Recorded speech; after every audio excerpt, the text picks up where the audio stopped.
Hi, my name's Shayne Johnston from Aussie Tech Heads. I'm here to conduct another interview as part of our interview series. This week I'm joined by world-renowned magician, comedian, all-round nice guy, Brian Brushwood. Thanks for joining us, Brian. Hey man, thanks for having me.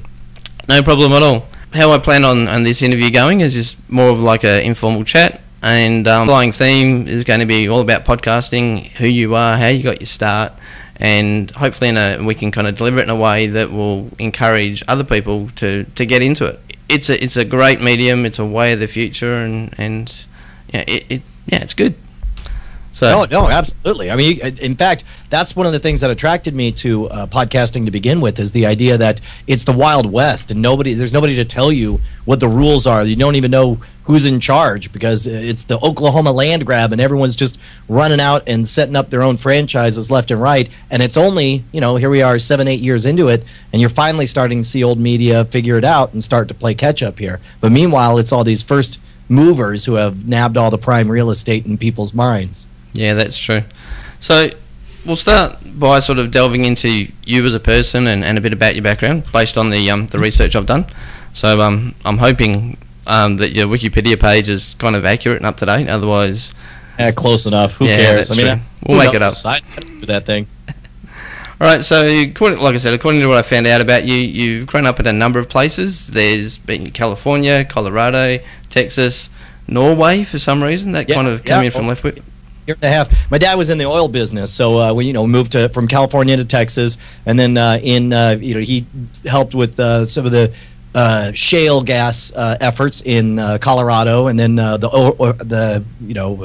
do they call it, offshore drilling in Norway, and it was a lot of fun. It was a good experience, and it got me in a frame of mind at an early age of constantly introducing myself to new people, which I think definitely contributed to the lifestyle I have now. Excellent. Okay. So did you pick up any of the language while you were over there? Yes, I learned Unnskyld, jeg forstår ikke. Kunne du det en gang tid? I probably massacred that, which is, excuse me, I don't understand. Could you say that again? And I figured that's all I needed to know. Usually people learn all the swear words first. Yeah, no, I actually don't even remember the swear words, sadly. Excellent. Okay, so you then obviously went to university, and you did a program that was called the Plan 2 Honours Program. Do you want to explain a bit about that? It was like a college within the college. University of Texas, depending on what year it is is either the biggest or one of the biggest universities in the entire United States. Back when I went, it was like 55,000 people or so. And what the Plan 2 program is a highly selective liberal arts program. The year I got in, they had over 1,200 applications, and they only took 180 students. And the first couple of years, they tell you, take these histories, these maths, these sciences, and the last 2 years, you take whatever is related to your thesis. And so I somehow talked my way into doing a magic show as a creative writing thesis. So the whole last 2 years of college, I took, history of witchcraft, languages of science fiction, pseudoscience, and the paranormal. It was really pretty rad. Oh, wow. Wish they had that sort of stuff over here. All we have is kind of like your humanities, and then your more kind of core subjects and sciences and engineering. So that'd be good. All right, so the program covers obviously a wide range of subjects. Just to delve into the program a bit more, which ones of those kind of did you excel in? Are you talking about back at college? Yeah, the Plan 2 program again.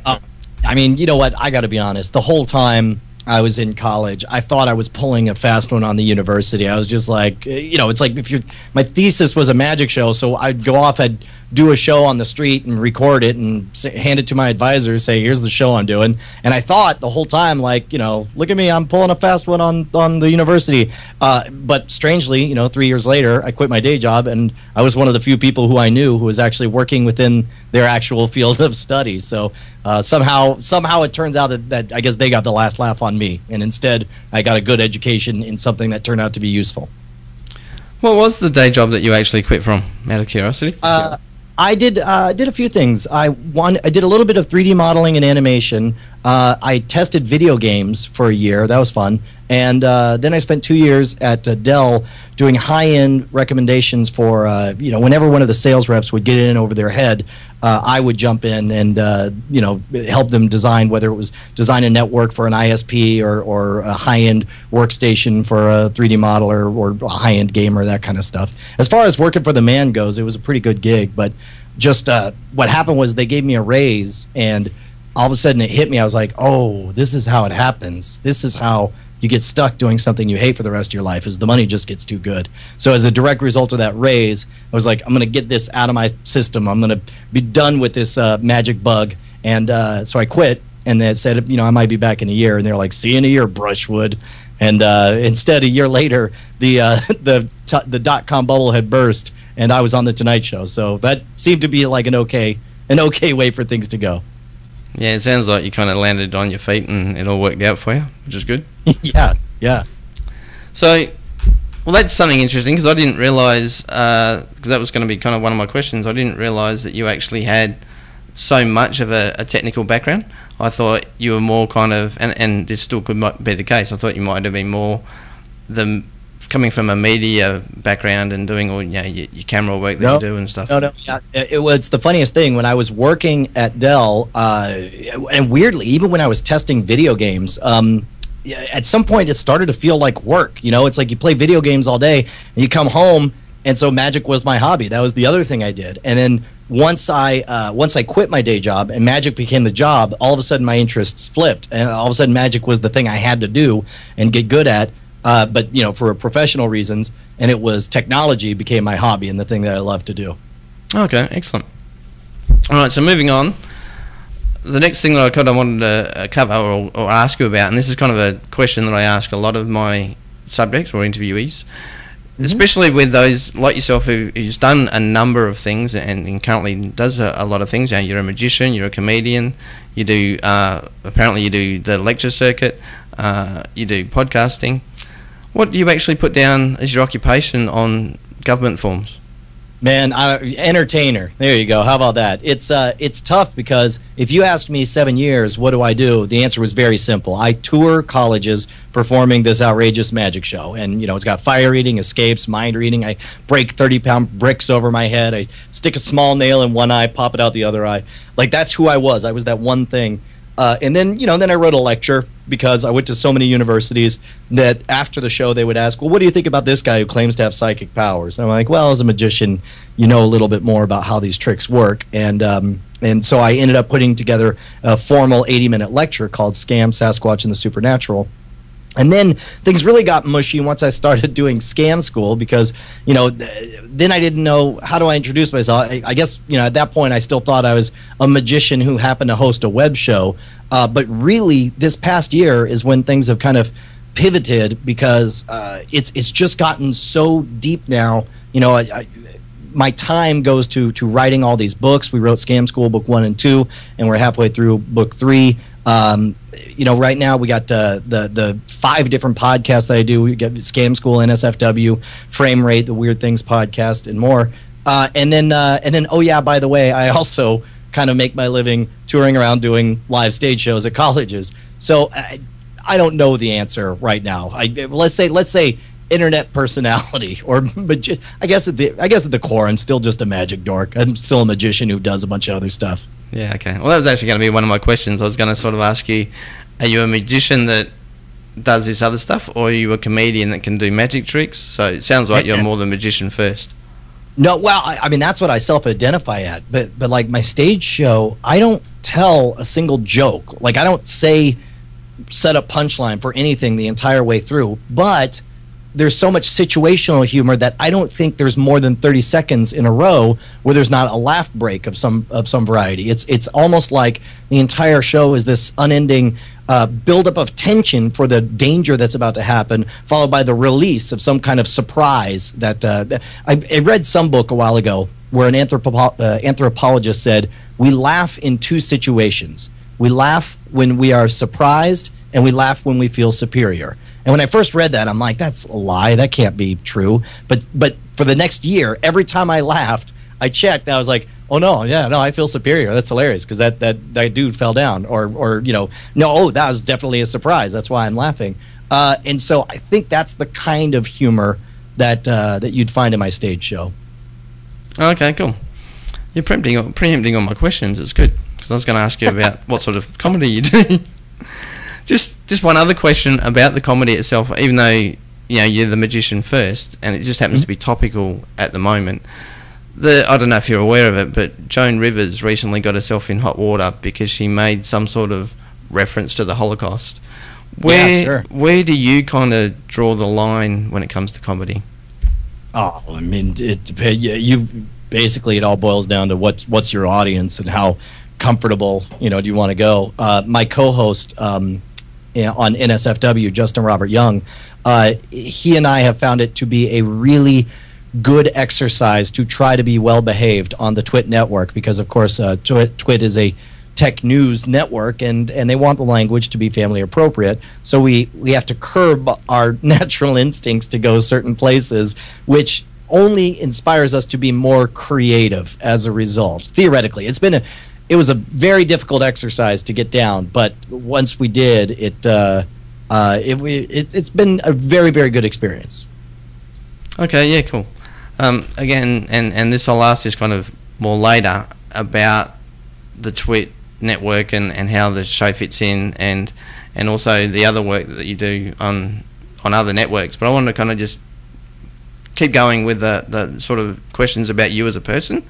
So sure. The next one that I was going to ask you was, all right, so shows.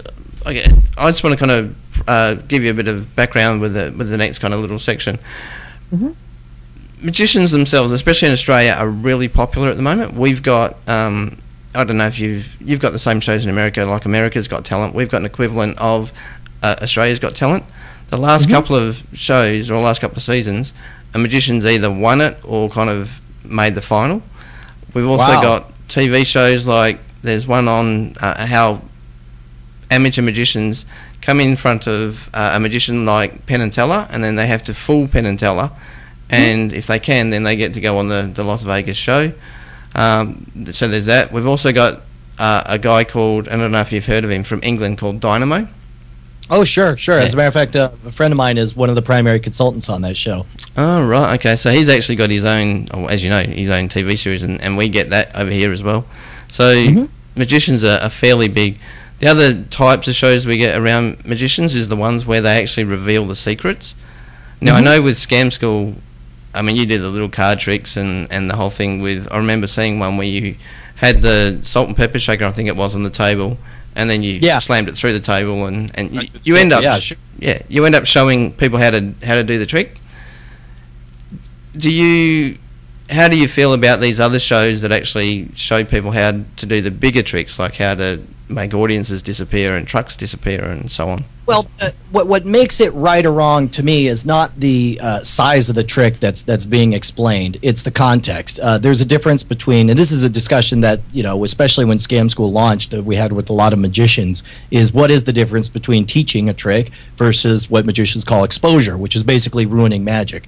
And to me, it's very clear and simple. If by the time I'm done talking, you can do the trick, and you do the trick, then clearly I was teaching you. But if by the time I'm done talking, all I've done is satisfy your curiosity as to how it's done, and that you can't do it, which is, side effect, all these giant props and all this stuff. Nobody's going to run out and build those after watching one of these episodes. They're just having the itch scratched. And that is something that takes away the wonder for the magicians. I mean, it doesn't matter how I feel. I mean, I think the real crime on those shows is that they tell a lie. The lie being that magic is about the tricks or the mechanics. That magic is in the props. That ain't magic. Magic is in the entertainment. It's in that moment of wonder. It's in that moment of total WTF. Like I just don't see how what is happening could possibly be happening.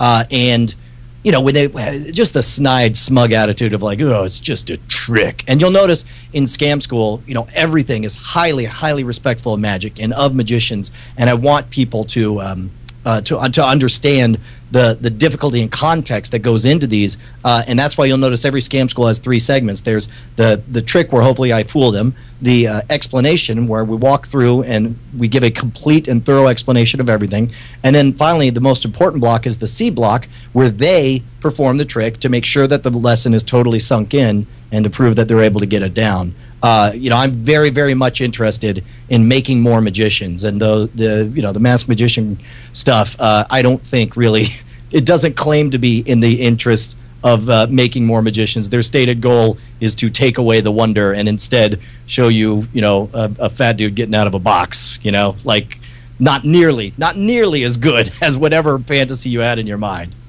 Yeah, I do think you've got the balance right, because I've seen a few episodes of Scam School and I went, oh yeah, that's handy to know. But then when I've seen these other shows where it's things like that, there's the typical one where it's sawing the lady in half. She's skinny, she can kind of bend up, get out the way of the saw, and when they kind of let you know that that's how it's done, I do end up with a feeling of, oh really? That's all there is to it? Well, that's the saying is magicians are guarding an empty vault. Like, the whole reason you think that magic is cool is because your mind is fascinated with what could possibly be what secret are they hiding back there? It must be amazing. It must be so incredible. And you're like, no, it's this flap that you just move over, and I wait until you're looking over there, and then I flip over the flap. And you're like, well, that's dumb. Like, almost every single trick, when you hear it, you're like, well, that's dumb. And so why would you want, Penn and Teller start their stage show off in Vegas with a wonderful thought experiment. They say, escape artists, they get into a bind, they get into a box, they raise up a curtain, and then they somehow escape, right? And it's because you don't know how they got out that it's amazing. We are going to do an escape act, but we are not going to raise a curtain. It is up to you to decide in your heart if you want the wonder or do you want to see a fat man getting out of a box. And so they say, I'm going to say eyes, and you're either going to close your eyes and you're going to have a really, really good trick, and you will not know how it's done. Or you're going to leave your eyes open and you'll watch, a middle-aged man get out of a box. And I loved the fact that's the world we live in. That's a great allegory for where we are with the internet now, because it used to be 200 years ago, if you wanted to know how a trick worked, the only way you could learn is by apprenticing right underneath someone. But now everything is just a Google search away. So it's the days of being able to hold the secret over someone's head are gone, and instead now we've entered an age where we need to impress them and make people understand that it's their choice to hold on to that wonder, because that's the better thing instead of what's in the stupid vault that we're pretending like we care about. Okay, fair enough. One last question on magic in particular, and I want to backpedal a little bit. It's obviously, it's a profession that a whole bunch of people do, but it's not necessarily something you can go to. You can't learn it through the academic channels necessarily. So where does your influence come from? Why did you get into magic in the first place? What was your childhood like? I had the same passing interest that most kids had in magic, but it didn't really stick. It wasn't until I went to college that all of a sudden I had just all this free time. I didn't know anyone. I wasn't a part of any sports leagues or organization. I had 22 hours a day that nobody was telling me what to do. So I picked magic completely out of the blue, thinking that no matter where I end up in life, it'd be good to know a few cool tricks. Never, ever for 1 second thinking that it would become my full-time occupation. But you buy kind of the same old standards. I think the first book I went through was The Royal Road to Card Magic, which I think was published in like the 20s or 30s. And I had a little tiny bridge-sized deck of cards that I built the moves up. Went to the local magic club and showed a few tricks, and before I know it, I was swapping all these ideas with other magicians, learning better and better magic. And then one of them handed me a gig that he couldn't do, and all of a sudden I was a professional, because I had done, I got paid $40 whole to spend 3 hours walking around and doing magic at this gig. And from there it just sort of you sort of are responsible for your own development in magic. Usually, if you're lucky, you'll connect with some kind of mentor who will guide you along. But if you ask me, the next generation of magicians are going to be these kids who are learning stuff from YouTube channels, and it's a difficult situation because there's rampant piracy, where not piracy as you would think of it. Not let's say my buddy Daniel Garcia puts out a new DVD set, Daniel Garcia Project Volumes 6, 7, and 8. Within 20 minutes of those being out, somebody will put them up on the Pirate Bay. But the other kind of piracy that you have, because you could do takedowns for that kind of thing, the other kind of piracy is you'll have these kids who learn that information and then turn around and teach his tricks on their channel, and that's really a problem, because the Magic Marketplace is a marketplace that abides by gentleman's rules. You could copyright the words, you could patent the gizmo, but you can't protect the essence of a magic secret. So magicians tend to self-police with each other to make sure that they stay honest and that they don't rip off other people's routines. You see a lot of that in the comedy circles as well. Okay, yeah. So it's like a guild kind of thing. Yeah, absolutely. Okay, excellent. All right, so like I said, that was kind of the magician-specific part of the thing. The next couple of questions I want to move on to is the fact that you obviously do all these podcasts, NSFW, Frame Rate, and I've seen a couple of videos on YouTube where you've done other interviews, and you explain to them, or you answer the question around, you tried to do the regular TV, kind of mainstream TV, and you've been on shows like The Tonight Show and all that kind of thing, and for whatever reason it never kind of really kicked off, and now you've gone across to podcasting. Can you explain kind of that part of your life? Well, the problem is, I had done, before I had the idea for Scam School, I cooked up, I don't know, we'll say 24 national TV appearances, and every time I did one, I was convinced, now I'm going to be kind of famous. I'll get recognized on the street, which never happened, never once. And the problem, of course, is they're not watching the Brian Brushwood Show; they're watching the Jay Leno Show. And Brian Brushwood is just one of a long string of interesting flavors that come breezing on through there. And so you can't build a passionate fan base without a platform. And realizing that all the rules were about to change, I pitched a show for Court TV at the time that I just said yes to everything they recommended because I assumed that they were the experts. Even though I'm like, I think that's a bad idea. I don't think we should do that. This seems like that'll be weak. And they got a very bland product that they ended up passing on. And I was so frustrated. I was like, I should have said no. I should have done this. I was like, I want to host a show, and I wrote down a list of what do I need to have done in order to host a show, and the only item that was on the list was I need to have already hosted a show. Okay. And the nice thing, this is when YouTube is exploding, and I realized I need the flight time. I need to get out there and get comfortable talking into a camera. I need to learn how to edit. I need to learn how to tell stories. I need to learn how to speak in sound bites. I need to learn how to be outrageous when it's time to be outrageous. And so I had a tour.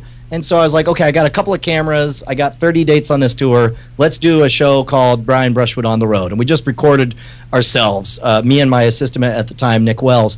And I would edit them into these little 5-minute vignettes. Before we started here, you were talking about there's one where, I attempt to vanish from a hotel bathroom and end up falling through the ceiling. And these little slice of life things were so valuable and nobody watched them. I think the most popular of any of these has still to this day 5,000 views maybe. But after a year of doing that, it was extremely valuable when I wanted to pitch Scam School that I had these episodes to point to as the past experience. And I think that was vital for getting me in with the Revision 3 network and giving me a chance to come and pilot Scam School and get the thing started. Okay. So the other stories, or I've heard you, or anecdotes, I guess, for the want of a better word, is, and I think you were talking to another Australian podcaster at the time, you were relaying the story about Colonel Sanders and KFC and how many times he had to, before he kind of made it, and a restaurant sort of accepted his recipe. So I guess podcasting is exactly the same. You're going to get a lot of knockbacks. So people that want to get into podcasting have to, I guess, be pretty thick-skinned and not take things to heart. I disagree. I think it's the opposite. That's certainly the way it is in television. In television, you have the gatekeepers. You have the people who are like, impress me. I don't like your idea. I do like your idea. Podcasting ain't like that. You don't have to ask anyone's permission for anything. All you need is, I'd say you need, a camera and a blah blah blah. You don't even need that. You just take your phone and start talking to it. If the idea is right, it'll explode and take on a life of its own. It'll catch on like wildfire. And so, I mean, that's what's great about this time, is that you don't have to have a thick skin. You just have to get out there and start creating. Okay, so it's like the Nike theme thing, just do it. Yeah, absolutely. Okay, so what sort of lessons have you learned along the journey? What sort of mistakes did you make? What sort of if you had your time over again, how would you do it different? I mean, I don't even waste any time thinking about what I would do different. I mean, that's not going to get you anywhere, and it's not going to make any money. The question is, what are you going to do next? Because that's what you need to be thinking of. But the advice I give to everyone is there's a million good reasons for you to wait. You should ignore all of them. Don't wait until you get that better microphone. Don't wait until you hook up with so-and-so who's good at digital effects artist. Don't wait until that other guy that you would always promise you would do a podcast with him together gets around to doing it. Just create. Start now. Start this minute. Just pull out a camera and record something. And then decide that if it's not good enough to show, then don't show it. But at least start creating. It's like there is an exact number of seconds that you will exist for on this planet. And that is a finite number that has a definite end, and you are racing towards it. Just in the last 10 seconds you wasted listening to me, you could have been creating and getting somewhere. Why are you still watching me, person who I'm imagining? Go out and just create. It's because they're picking up interesting tidbits from you. That's what they're doing. All right, so another thing that happens kind of in Australia around media, and we're not as far along the evolutionary chain as probably America is when it comes to the internet and media and kind of things. Mm-hmm. I guess you can equate Twit and Rev3 as TV networks. In Australia, once you kind of aligned yourself with one network and you've signed a contract, you're pretty much dedicated to them. Yeah, you can't kind of work what we call Channel 7, Channel 9, Channel 10 over here in Australia. If you're contracted to Channel 7, at the same time you can't be doing work with Channel 9. But that seems to be different in the world of podcasting, because currently you're on Twit and you're on Rev3. How does that kind of work? I mean, in America, I mean, I don't know there certainly was a time then when what you described was the norm, and it was all exclusive. You're our pet and we own you and that kind of thing. And there are still people who get into exclusive contracts, and you see it's a big deal when somebody leaves CNN and goes over to Fox News or whatever.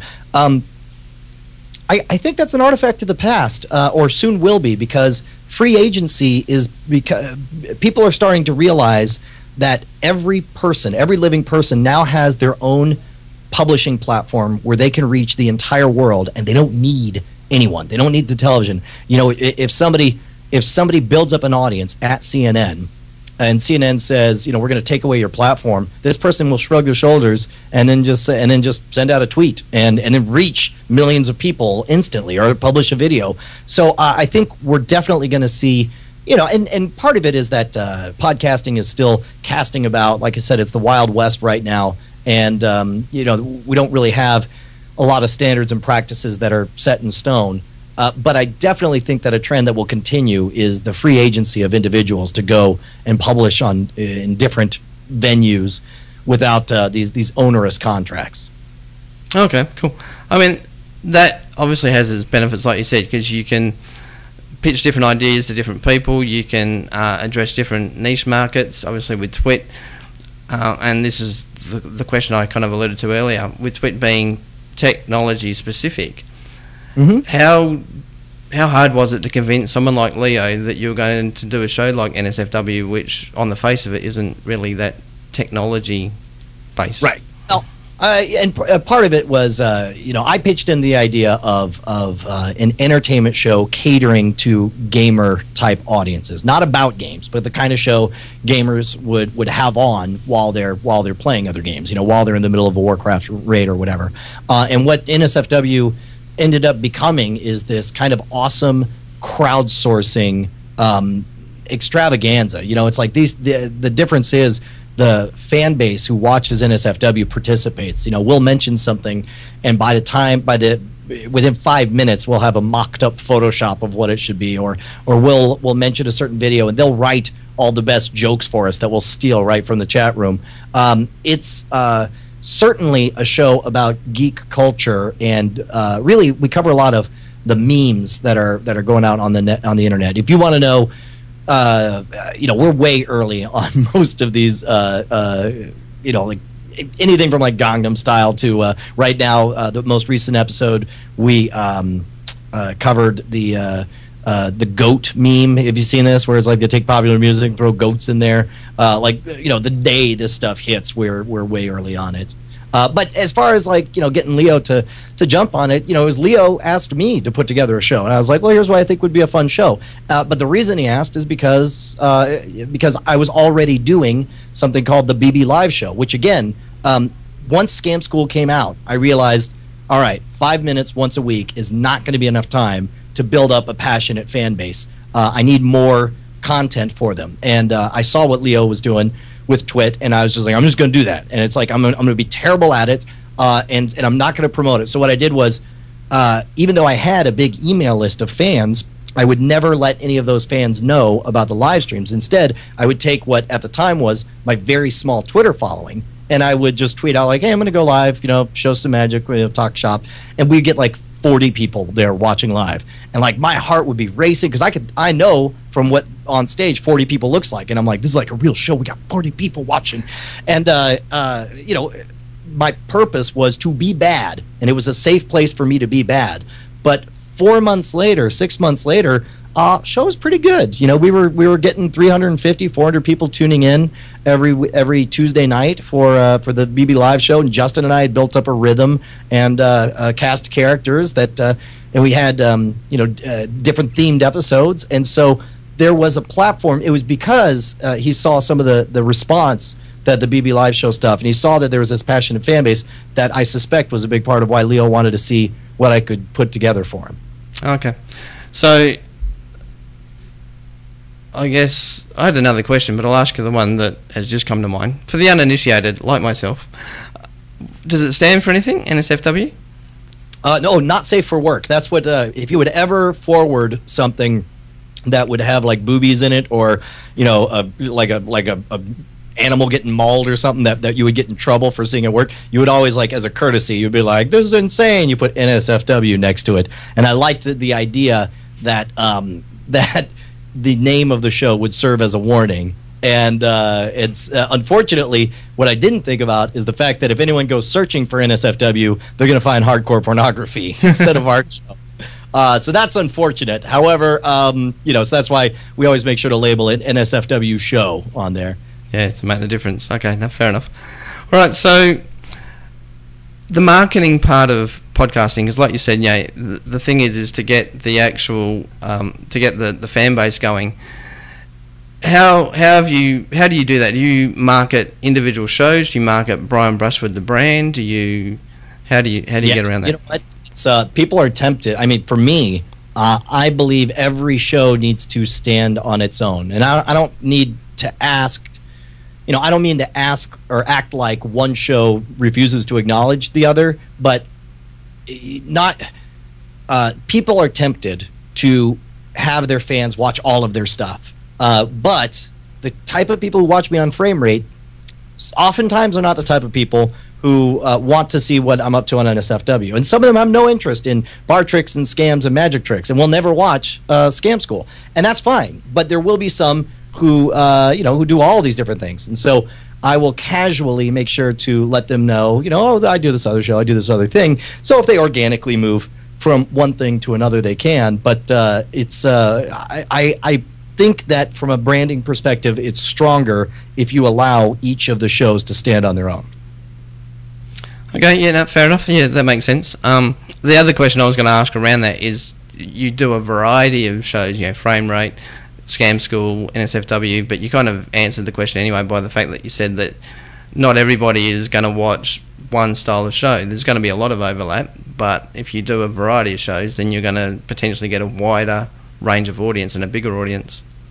Well, and it also, you have more lottery tickets. So the more shows you do, the more different programs you do, the greater a chance you have of one of them becoming a runaway success that you never really expected.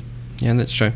All right, so the last thing and we're coming kind of to the end of the actual formal part of the interview as well, but the last thing I wanted to kind of ask, and I don't know how this is kind of going to work if you've got it set up or anything, but can you give us just a brief overview of the equipment and software that you use to do your shows? Yeah, look at this. I'm going to take you behind the scenes, sir. Here, I had this set up for this right here. All right, here we go. So this is the setup. You can see right now I'm running VidBlaster. I only have a few modules open because I wanted to send you an HD signal. But just to have enough real estate for everything, I have 4 monitors set up, and including this one over here is for a different computer. But by using Synergy, you can see that my mouse, when it goes off this screen, it actually goes over and controls this other computer automatically. Oh, yeah. Which is nice. The cameras, you can see, are Lumix GH2s. They were on sale. They're normally like $1,000, but instead they were like $500 for a Black Friday sale. So I bought 2, even though I couldn't afford them. These are some old photography lights. I learned early on the importance of using compact fluorescence instead of incandescence just for heat management, because it gets very, very hot. And of course, I want to make sure that there's light coming in from all sources so that I don't get like baggy, creepy eyes. And then over here, I guess at this point I'll switch to this one. But this backdrop here, all of this stuff was constructed with just a few $100s of materials. I think it's like $100 of soundproofing stuff up here, and just to give it some texture, I took these lights. Wait, there you go. You can see those are just LED floodlights that I put a theatrical gel on. This right here, there was a time we had to do a nighttime shoot for a Scam School pickup, and so I didn't have any real lights, so I took just a regular shop light, and to diffuse it, I just put a what is this, like a cardboard or a styrofoam cup on there, taped on there with a bag on there. But now you get really nice diffuse light on it, and it worked out great for that. That's one of the great things about podcasting. It's all like good enough. This background here is made with corrugated plastic and some 2x4s, and then this is just styrofoam and some filling in caulk stuff basically. But everything is a piece. And then all this over here, this is just old marketing stuff that I had from my stage show. When I would go to trade shows, we would put this stuff up there, and then boom, then you got what looks like a professional studio. I will say that one of the perks of working at Twit is they've had a long relationship with Bob Heil of Heil Microphones. Bob saw me using some other microphone and was just like, "That's terrible. No, just use the PR40." And so those are very, very nice microphones. They got a great sound, a great bassy sound to them, I think. Okay, excellent. So the other question that I had that was around the equipment and the software that you use. Mm-hmm. Like you said, it's relatively inexpensive to kind of get into podcasting. You can use, in my case, I've got a new computer, but basically the microphone that I'm using is just an introductory microphone. The mix that I've got is just your introductory kind of 4-channel mixer. I can't remember the actual name of it. So, or you can go to the other end of the scale and do what Leo does. And yeah, but remember that the way Leo got there is an evolution. When he first started doing Twit, and he was just doing it from his own office studio. he had a very simple small mixer because you only need 3-4 channels. And then he went to the cottage and needed something a little bit bigger and better. And so he upgraded modular, a piece at a time. And meanwhile, everything sounds as long as it sounds good enough, nobody expects complete perfection in their podcasts right now. But what they expect is direct access to personalities that they come to enjoy. Yeah, okay, cool. I'm glad that no one expects perfection because I'm still learning and like everybody, I guess. So the other thing that I wanted to ask for you, and I was toying up to do this right at the end, or do it now, and I'll do it now. What have you got kind of coming up in the next 12 months? What sort of stuff do you want to promote on the show? I have no idea. It's a really weird time for me. This year I'm really trying to pivot. As much as I love live touring, doing the college shows, it's one of those things where it's a bit of a hamster wheel, because it's like you have to leave, you have to be on the road. There's nothing else you can get anything done. You can't write when you're on the road, or at least I can't. You can't be in studio when you're on the road. But you just trade your time for money while you're doing that.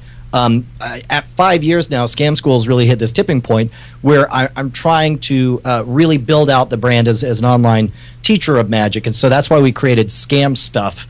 Scamstuff.com is, we say Scam School is about what you do at the bar. Scam Stuff is about what you bring to the bar. So that's where you can get your, marked deck of cards, or your sneaky lockpick type things, that kind of deal. And we're starting to do what we call extra credit episodes, where there's a lot of magic that's too complicated to show in a Scam School format. It's something that's going to take days and days of practice before somebody can do. And you remember what I told you, if I teach you and you can't do it, then that's just exposing the magic. So instead, we're making the extra credit episodes just $2 and 20 minutes.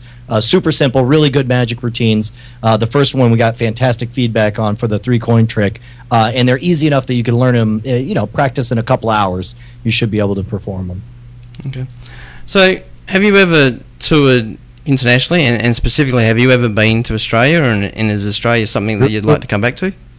Australia is, I want to go to Australia so bad, because Australia is like the Texas of the world, and I want so bad to come visit, and I've never been. The closest I got was twice. I did a couple of magic specials in Indonesia, so it's like I got close enough. It would have been just a few hours away, but schedules didn't work out for me to jump down. But there's a couple of conferences. One is a Skeptic Convention, and the other is a media convention that maybe are going to have me out. So hopefully I'll get to come down and see you guys. Excellent, that'd be good. So yeah, we'll have to keep in touch about that, because we might have you on the show again when you're actually in town. Oh, absolutely, absolutely. Excellent. All right, so that's probably the end of the formal part of the interview. Obviously, the main theme was your magic and your promotions and everything. I hear you might have a trick ready to go for us, just to kind of close the show. Oh, dude, yeah. All right, you said enough talking. Show me a magic trick. All right, here, let me do this. I'm gonna try. I don't know if this is gonna work. I might have to shout. Tell me if you can hear me. All right, you can hear me? Yeah, no, I can hear you. Yeah, and I can see the cards. There we go. Sit tight. So I'm gonna show you how I wasted all my time. Remember, I told you I got started performing at college, and one of the things I did was learn a lot of manipulation skills. This isn't really magic per se. This is more just a demonstration of the kind of well, for example, we'll just pick a random card to be our control card. We'll pick the Ace of Spades, because that's easy. And of course, you want to see it's the only. I don't truck with no tricky cards. But here's the deal. We'll put the Ace. I don't know, about halfway down. Do like that. Boop boop boop. There we go. Then you're going to remember. You're not going to forget the Ace, right? Just promise me that much. Yep. No worries. All right, good. You're like, it's the Ace. It's pretty easy. So here's the thing. Here in America, we tend to shuffle cards like this. You shuffle cards like this? If I was able to, I would, yes. Yeah. The problem is, we often call it the American poker shuffle. The problem is, if we're playing poker, I would be flashing the bottom cards to you as my opponent, yes, which, of course, could give you a big advantage over me. So in England, they've conquered this by doing what they call the tabled riffle shuffle. You often see this at, there we go, at a lot of casinos, because it doesn't show the bottom two cards. This one is called the underhand or Hindu shuffle. And I never knew why it was called the Hindu shuffle, but then I actually met a guy from India, and sure enough, this was how he shuffled the cards. So I thought that was interesting. The overhand shuffle looks like this. The problem with the overhand shuffle, it used to be the standard. It was the most popular, but the problem was it was so easy to manipulate the cards that it became outlawed. This is, since I'm from Texas, we got a lot of cattle. This is the cow pie shuffle. A grunt of encouragement. I like it. I like that. Then there's the shuffle I made up late one night called the Drunken Dumbass Shuffle. It's where you take face-up cards and face-down cards, and you shuffle them directly into each other, just like so. And when you do this, you end up with what we in the business call a great big old fat mess. You got some cards that are back to face. You got some cards that are face to back. You even have cards that are back to back. I don't even know what I'm doing. There we go. Yeah, there we go. We got cards that are back to face, cards that are face to back, cards that are back to back. But just tell me this. What was the card that we picked way back at the beginning? It was the Ace of Spades. The Ace of Spades. If I do my job, I can snap my fingers, and every card in the deck writes itself except for one card, your card, the Ace of Spades. Unbelievable. Yeah, that's what I did. That's how I waited. That's why I never got laid in college. It's because of doing that. That's excellent, man. No, I think we might leave that as a mystery. I was going to ask you kind of how it's done, but we'll leave it as a mystery. Chances are people that watch it will. How it's done is you waste your life learning how to manipulate cards. Yeah, that's true. But I guess the difference between that one and your other one, where we knew what the control card was. When you're actually doing a card trick and you sort of say, "Can you pick a card?" During those sorts of tricks, you don't really know what the card is, I guess, or do you? Yeah, correct. Yeah, I don't have to know what the card is. It's all manipulation. Yeah. The other thing the other video I saw, I think it was as recent as this morning, was where you were with Leo, and you're doing the one where you had to actually analyze his face, and it was like the lie detector is a fantastic plot, and because it feels so intimate, and it almost feels like invasive for people, and people really freak out. Like you could see that reaction with Leo when I get his card right at the end. That was a good one. Yeah, it was. Yeah, that was probably a process of elimination, and it was still good. But then I've seen also other magicians, like I think we mentioned earlier, Dynamo, in his shows. Now I don't know what obviously setup happens behind the scenes, whether the other guy's in on the act or whatever, but it just looks like he's just looking at the guy, and then from there he can work out what the card is or whatever. Is that possible, or is the other guy actually in on the act in those sorts of things? You know what? This sounds an awful lot like you have a mystery on your hands and you want someone to scratch the itch for you. And I ain't in the itch scratching business, mister. I thought you'd do that. I thought you'd actually sort of stick up for the other magicians. It was worth a shot. I thought I'd ask the question. I appreciate it. Nicely done, sir. All right, so again, that's the end of the interview. Appreciate the fact that you spent an hour with us, or the best part of an hour. You showed us the magic trick. Thanks again for your time. Thanks for being on the show, Aussie Tech Heads. And thanks a lot. You got it, man. Thanks so much for having me.